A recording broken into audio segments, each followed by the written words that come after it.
Hey everybody, welcome back to RPG Imaginings. Today I want to take a look at two 5e compatible settings that have been published by Andrew Kolb, and I got to give a shout out to Scott Orcus Dorcas for getting me to take a second look at these books, because full disclosure, I will fully admit that I was a little bit confused about what was happening. So Andrew Kolb has produced two 5e compatible books based upon two properties that are in the public domain. Neverland is in the public domain and Oz is in the public domain.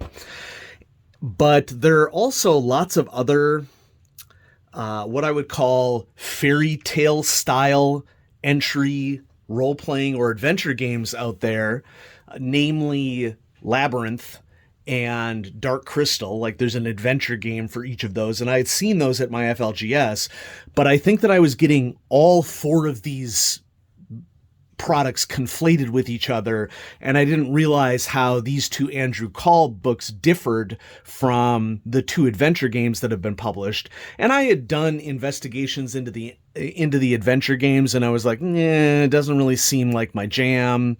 But when I took a closer look at Neverland and Oz by Andrew Kolb, I immediately became much more interested. These are examples of two books that are much more interesting to me as a veteran role player than either the two previously mentioned adventure games were. And so what Andrew Kolb has done here is he has taken classic properties that are now fully in the public domain and put a spin on them for the purposes of role-playing in a 5e style setting. And these are published by Andrews McMeel Publishing. My understanding at this point is that they don't have any intentions of doing any further role-playing books, but Andrew has also said that these books will, I guess, continue to be printed, and so there may not be that big of a rush to get them in terms of them going out of print. But I also think that these are really good values for the prices that they are going for, and it is worth any gamer who is interested in varying styles of role-playing, like I am, and I know many people in my audience are, to check it out. And so what Andrew has done in each of these books is he's taken a look at the world. He has given a more modern and nuanced take often on the, shall we say, more inappropriate elements of each of these worlds, because, I mean, let's be honest, there was a lot of overt and covert racism in Neverland and Oz when they were published. And so he has given it a facelift and created settings for 5e. And the work that he's done here is really cool. Yeah, it's made for 5e, could easily be ported to any format or system. And there's interesting art throughout these books. There are additional mechanics that would be useful in virtually any role-playing game. And so, we'll just point out here the crocodile, which is, well known as a key NPC, shall we say, in the Peter Panoverse, is given a moon schedule as to when it appears. There are variations on how magic works in various settings, how food works in various settings, some suggestions for advanced rules. And then each book has a very in-depth section on NPCs and monsters. And these are all really creatively done. I really love the artwork style on all these. And I think it's just a great example of playing around with a established fairy tale and putting a spin on it that was basically just author decision. And Andrew has come up with some really cool stuff in each of these books. And so many of the things that you're used to in the IP will be here. Some of the things that you are not as used to or that you're used to in the IP would not be here. They come with really nice, beautiful ribbon bookmarks. And then there is always a section detailing the setting. And Neverland has been set up so that it can be a hex crawl as well. And so each hex has its own little terrain profile, what NPCs and monsters would be present there. Each one has its own little creature interaction, encounter interactions, area effects, and NPCs that could be found there. And so it's all contained within a tiny little book that could really be interesting, I think, for role-playing in virtually any setting. So here we have, I'm going to guess, Elfame, Land of the Fairies. And so this is like sort of a pocket dimension that is connected to Netherland. And Andrew has produced a story that is about the connection between Neverland and this pocket fairy dimension. There is a list of resources in each of these books, which basically comes down to maps of encountered locations, which is cool. And also, I would think, usable in any settings. And then there's appendices with tables of different things. Another cool thing here in the Neverland book is this chapter begins with the number of short stories set in Neverland. They have been formatted to resemble the classic children's books to keep with the spirit of the source material. They can act as information, or they can be used as handouts because there are clues hidden within them.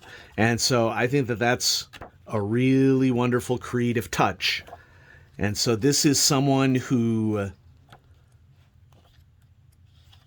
I think is newer to role-playing, but who has learned and understands a lot about how this works. And so full respect to new creative voices within the hobby. There's always a sketchbook here at the end in which some early drawings for the book are contained and decisions on what was going to happen with the cover.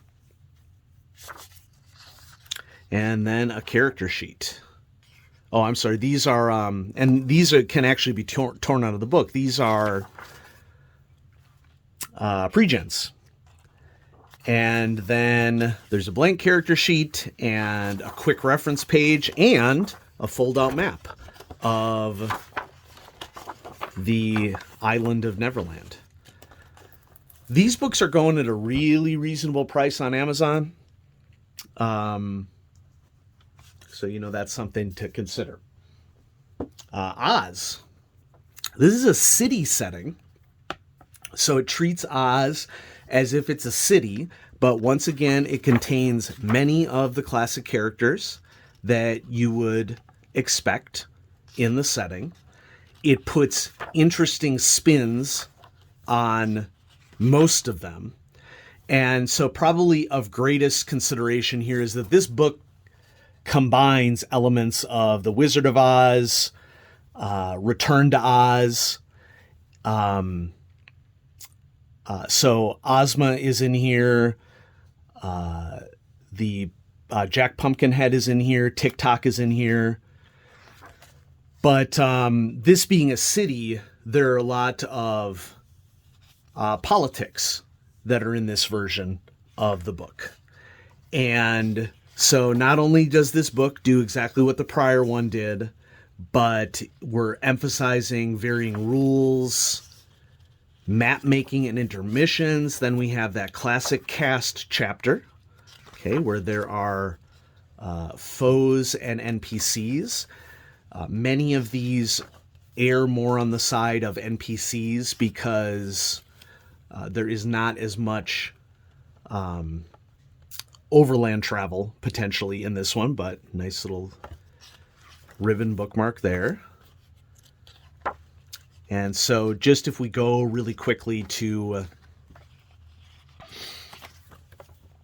a well-known character, let's jump ahead to Scarecrow, if I can find him.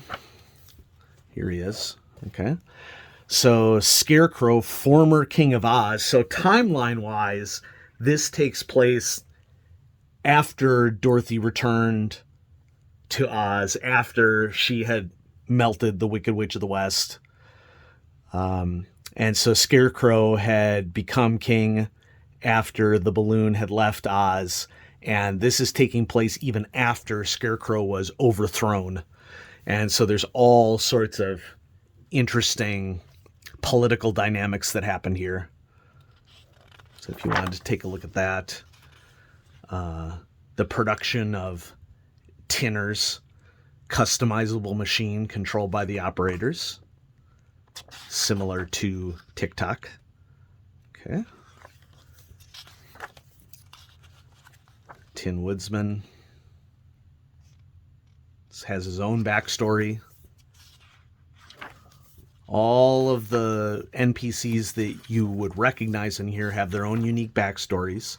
And then we have different spin on this one as compared to Neverland. This is a city setting, and there is an underground system, subway essentially, that runs all around the city.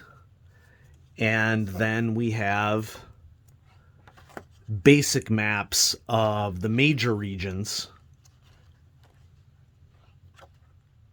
within that city, including some maps of locations, all wonderfully color-coded.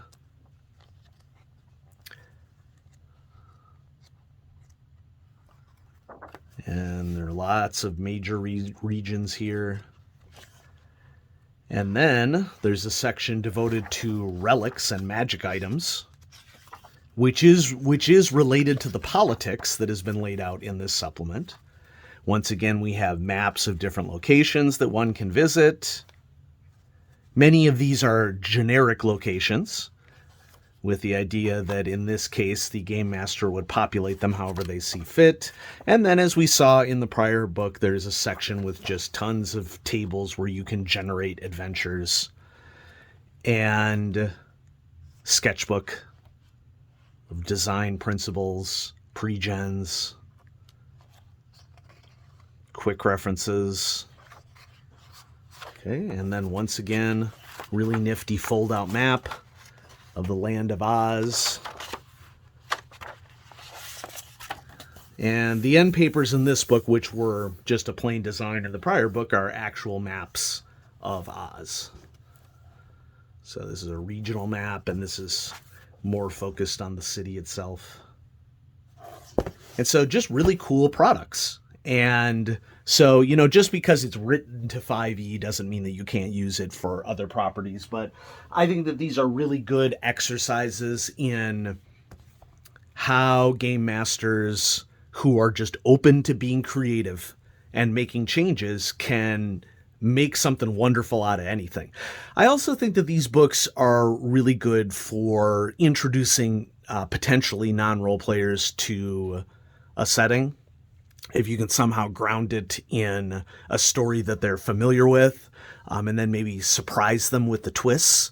But as always, you would have to know your audience. And so just thought I'd showcase these on the channel because I do think that they are really good buys. And I think that if you have not looked at these, they may be more interesting than you might have expected. And so, don't judge a book by its cover, as the saying goes.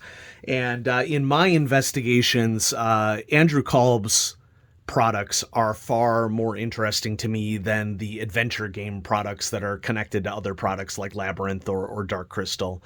And so if this is something that you might be interested in, I hope you enjoyed this video. And I will be having more stuff coming at you on RPG Imaginings. We are approaching 1,500 subscribers. It would be awesome if we could get to 1,500 subscribers. Subscribe if you want. If you don't want to, that's okay. But if and when we get there, I have a plan to do another showcase.